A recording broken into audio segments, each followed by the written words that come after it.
మీరు ఏ మార్పు ఉండదు నాలో. మీరు మార్పు ఉండదు. మీరు పాదయాత్ర చేసే సందర్భంలో పాదయాత్ర నుంచి ఒకసారి మీరు అడిగారు నెక్స్ట్ కాంగ్రెస్ గెలిస్తే మీరు ముఖ్యమంత్రి అని. Now your deputy chief minister. అసలు ముఖ్యమంత్రి ఆలోచన ఉందా మీకు లేదా?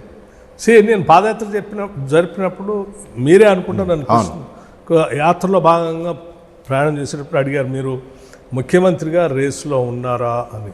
ఎస్. వైనాట్ వైనాట్ సిఎల్పి లీడర్గా నేను పాదయాత్ర చేస్తూ ఉన్నాను. సిఎల్పి లీడర్గా ఉన్న ప్రతి వాళ్ళు ముఖ్యమంత్రి అయితే బాగుంటుంది, చాలా చేయొచ్చు అనేటువంటి ఆలోచన ఉంటారు. నేను కూడా ఉన్నా అని చెప్పాను. కానీ అంతిమంగా నిర్ణయం చేసేది పార్టీ కాబట్టి ఎన్నికలు అయిన తర్వాత పార్టీ ఒక నిర్ణయం తీసుకుంది. ఆ నిర్ణయం తీసుకున్న తర్వాత రేవంత్ రెడ్డి గారిని, పిసిసి ప్రెసిడెంట్గా ఉన్న రేవంత్ రెడ్డి గారిని ముఖ్యమంత్రిగా చేసింది, సిఎల్పి లీడర్గా ఉన్న నన్ను ఉప ముఖ్యమంత్రిగా చేసింది. చేసి కొన్ని బాధ్యతలపై రాష్ట్ర పాలన మాకు చెప్పారు మిగతా క్యాబినెట్ మంత్రులు. సో ఇచ్చినటువంటి బాధ్యతని సంతృప్తికరంగా చేసుకుంటూ ముందుకెళ్తా ఉన్నాం. కానీ రేవంత్ రెడ్డి 10 ఏళ్ళు నాది అంటున్నారు. ఇంకోవైపు ఏమో కాంగ్రెస్ పార్టీ ఏమో బీసీ నినాదం అందుకుంది. మీరేమో ఎస్సీ వర్గానికి సంబంధించి దళిత నేత. మీకు అసలు స్పేస్ దొరుకుద్దని ఎక్స్పెక్ట్ చేస్తున్నాను.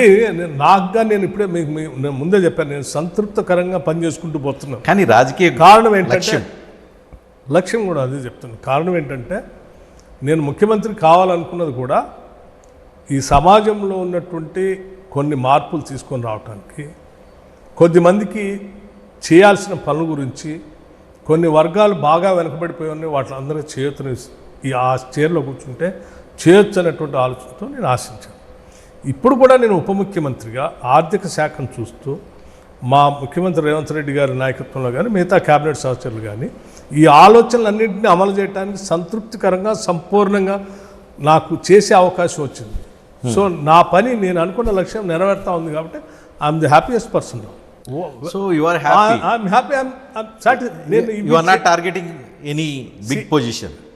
నేను చెప్పేది నా లక్ష్యం ఈ పనులన్నీ చేయటానికి అవకాశం ఎక్కడుంటే అది కావాలనుకున్నాను. నాకు ఇప్పుడున్నటువంటి ఈ కుర్చీ ఏదైతే deputy CM finance department particularly ఇవన్నీ చేయడానికి అవకాశం ఉంది కాబట్టి పెద్ద కుర్చీ వద్దు, నేను చేయగలుగుతున్నాను. అంటే ఈ చేయడానికి ఇబ్బంది ఏర్పడినప్పుడు నేను ఆలోచన చేస్తున్నాను. కానీ నాకు ఆ ఇబ్బంది ఏం లేదు. ఇప్పుడు మా ముఖ్యమంత్రి గారు కూడా మేమందరం మాట్లాడుకున్నప్పుడు అలా మనం డెఫినెట్గా గ్రామీణ ప్రాంతాల నుంచి వచ్చాం, డెఫినెట్గా ఈ సమాజానికి ఏదైనా చేయాలి, ఒక లక్ష్యం, చాలా ఆలోచనలు చేద్దామని అన్నప్పుడు